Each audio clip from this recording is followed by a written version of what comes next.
Summer is rapidly approaching. Iced coffee weather is here, or maybe you just have a special event coming up that you want to look better for. So let's cover the fastest way to make a big noticeable difference in the way you look. Little disclaimer, there is a massive difference in between going hard and making good noticeable changes in a short period of time and doing a 500 calorie per day crash diet. And you know that we are not about those crash diets. So we're gonna run through exactly how to make big noticeable difference in a short period of time that you're actually gonna be able to keep most of the results. Of course, not all of them, but most of them. Now you're gonna need at least 4 weeks to see really good noticeable changes. And of course, you could do this exact approach we're gonna run through for about 6 weeks. For example, this is a 4-week mini cut I did a few years ago, and I used the exact same approach that we're about to run through. And as you can see, made a few good, decent changes. Another great example is one of my old clients, Gerard. This is a pretty insane transformation in only 4 weeks time. And the second biggest disclaimer before we start is this is gonna be brutal. So just keep that in mind. And when you're a few days in, and you're absolutely hating yourself and you want to punch someone in the face, just keep in mind it was your decision to leave yourself 4 weeks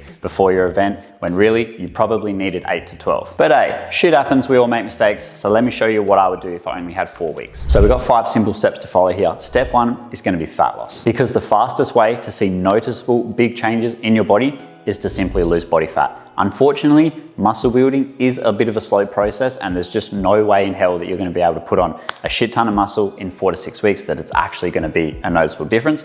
But fortunately, fat loss is a faster process than muscle building, so you can lose a good amount of body fat in 4 to 6 weeks, and that will give you the biggest noticeable changes possible. And the best part is, when you lose that extra layer of body fat you have covering your muscles, you actually look a lot bigger anyway. This is me at 80 kilograms and this is me at 75 kilograms. Now I have the same amount of muscle in these two, but obviously as you can see, I look like I have a lot more muscle in the 75 kilogram shot, and that's just because I actually lost the body fat, and you can see the muscle that I had underneath. And of course, to lose body fat, this means we need to be in a calorie deficit, which leads me to step number 2, which is gonna be fast fat loss. Now, because you only have 4 to 6 weeks, we're gonna go into a more of a aggressive deficit and drop fat faster. Now, how much of a deficit you go into will depend on a few personal things, but generally speaking, I would do at least 600 to 900 calories below your maintenance, or about 30% below your maintenance calories. For example, if my maintenance calories are 3,000 calories per day, that means I would be eating 2,100 calories per day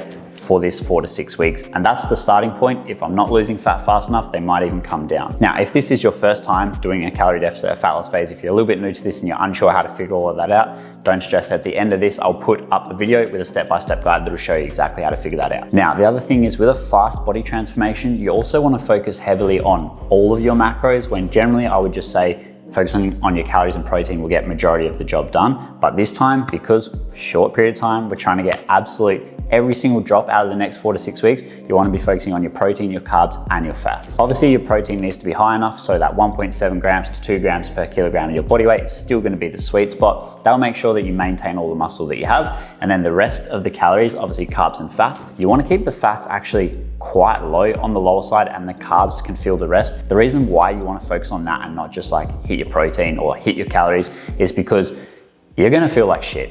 So I'm just letting you know, I'm being honest, it's not gonna be fun, and you're still gonna have to train very, very hard. So you wanna make sure that you have enough carbs to fuel those hard workouts, and you're not just rocking up after eating 0 carbs and you feel like shit, you lose a bunch of strength. Step 3 is gonna be a high energy output. The reason that this is more important now than on a normal fat loss phase, of course, so it still is important on a normal fat loss phase, but you are short on time. So you want to create the biggest deficit possible while still eating somewhat enough calories just to get by. So a good way to do this is going to be to increase the normal amount of training and activity that you do. So for example, if you're training 3 times per week, then I would go to 4 or 5. And if you're training 4 times per week, then I'd go to 5 to 6. Now, the biggest thing that will actually help you burn more calories each day and each week and help create that big deficit is your daily movement and your daily step targets. So however many steps you're doing per day right now, I would add a good chunk of steps on top of that.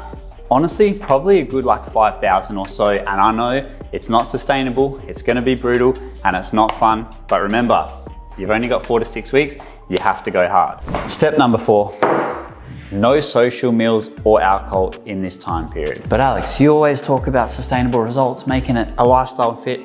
Yes, I do, and that's why I don't generally recommend doing this. But hey, like I said, sometimes shit happens and you haven't left yourself enough time and you got your wedding photos in 4 weeks, so you need to get the job done. And that's okay, because sometimes you gotta do what you gotta do and you gotta make sacrifices. So in this next 4 to 6 weeks, you wanna avoid all alcohol and you wanna avoid all social meals and eating out. And the reason for this is because number one, your calories are very low, so it's gonna be hard to sustain as it is. But number two, yes, of course, when we eat out, you can track the calories and gauge them the best you can, but it's never gonna be 100% accurate, and it's never gonna be as accurate as eating at home. So step 5 is gonna be intense training with a planned deload week after you're done. This next 4 to 6 weeks is gonna push your body to its absolute limits. So to make sure you get the most out of this transformation and don't cop an injury, you wanna make sure that your next 4 to 6 weeks is completely planned out, your program's written out, you know exactly how many times you're gonna train, exactly how many sets you're gonna do, exactly how many reps you're gonna do, and what exercises you're gonna do when you go into the gym. So that way you're not wasting any time, and you also wanna make sure that you're still trying to progress each week.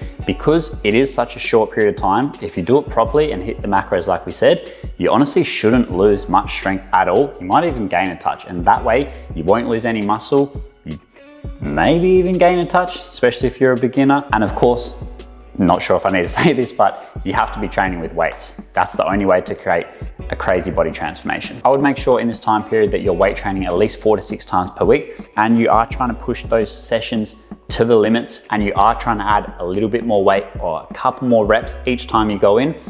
And yes, this is gonna suck, especially towards the end. You're probably gonna feel like shit, but remember, it's only a short period of time, and you'll be surprised what the body can do. And just make sure that after this training phase is done, you plan in a deload week. Now, a deload week is basically where you just take a very light week, or to be honest, because this is gonna be so intense, you could probably just take a week off training altogether. And this is just vital to let the body recover after that intense 4 to 6 weeks and make sure you don't cop any injuries. A few closing notes. So after you're done, you've got some epic wedding photos, you've gone on your mad holiday, you've looked amazing, whatever the event was, you've done it, you look good. Now what do you do? So after this, you're gonna wanna first bring your calories straight back to about maintenance. Now you're also gonna wanna continue to keep majority of those calories whole food sources. The reason being, because after you do an aggressive deficit like that, you shredded a lot of body fat in a short period of time, your hunger and appetite is gonna be through the roof, a lot more than usual. So you wanna try and avoid fitting all the nice little tasty macro-friendly stuff into your calories, because you're gonna be that hungry, it's gonna be hard to sustain. So just try to keep most of your calories through those filling food sources. And remember, come straight back to maintenance. So whatever you took off your maintenance, go back there. So in this 4 to 6 week time period, you will be able to drop a good like 5 to 8 kilograms of body fat, but more importantly, make a big noticeable difference. But of course, after it's done, like we said, you will gain some of that weight back, and you will gain a little bit of the body fat back as well. But if you've done exactly how we've just laid it out, you will keep that body fat gain to a minimum, and you're still gonna hold a lot of the results you've made in that short time period. And you're probably thinking, well, if I could do it fast and just commit, why don't I do that all the time? And the thing is, because if you have 8 to 12 weeks and you've given yourself that time frame, you will be able to drop the same amount of body fat, actually a little bit more, and you actually be able to keep all of the results, and you're not gonna gain back any of the body fat after you've done. So hopefully you've got more than a few weeks. And if you do have more than a few weeks, this is the step-by-step guide that I was talking about. Hopefully that was helpful, and consider dropping a subscribe. Probably don't even worry about it.